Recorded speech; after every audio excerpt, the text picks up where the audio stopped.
બનાસકાંઠાના મહેસૂલી કર્મચારીઓએ પોતાના પડતર પ્રશ્નોને લઈને હવે આકરા પાણીએ આવ્યા છે। બનાસકાંઠાના 600 જેટલા મહેસૂલી કર્મચારીઓ આજે માસ સીએલ પર ઉતરી જઈ વિરોધ પ્રદર્શિત કર્યો હતો।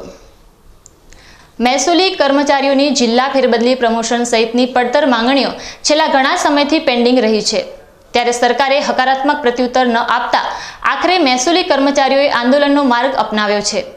આજે બનાસકાંઠાના 600 જેટલા મહેસૂલી કર્મીઓ માસ સીએલ પર ઉતરી જઈ વિરોધ જતાવ્યો હતો। ગુજરાત રાજ્ય મહેસૂલી કર્મચારી મહામંડળના આદેશથી દરેક જિલ્લાઓમાં માસ સીએલ ઉપર કાર્યક્રમ છે આજે, અને અમારી 1 વર્ષ ઉપરથી અમે સરકાર પાસે અમુક મુદ્દાઓની માગણીઓ કરીએ છીએ। અમે સરકાર પાસે ખૂબ અપેક્ષા હતી, પરંતુ હજી સુધી અમારી અપેક્ષા પ્રત્યે કોઈપણ પ્રકારની ચર્ચા માટે કે કશું કંઈ બોલાવેલ નથી, જેથી અમે હડતાલના કાર્યક્રમ સ્વરૂપે આજે માસ સીએલ ઉપર છીએ।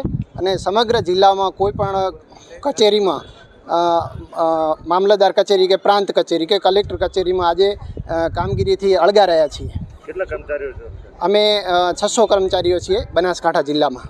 શું મુખ્ય માગણીઓ કઈ છે તમારી? અમારી માગણીઓ પ્રવર્તક યાદી બનાવવાની છે, જિલ્લા ફેરબદલી માટે જે પારદર્શક એક સ્ટેજ તૈયાર કરવાની છે, અને જે માગણી વગર ફીડબેકના આધારે જે બદલીઓ થઈ છે એ બદલીના ઓર્ડર રદ કરવા માટેની છે। એવા બીજા ઘણા બધા મુદ્દાઓ છે જે સરકારને જણાવેલ છે।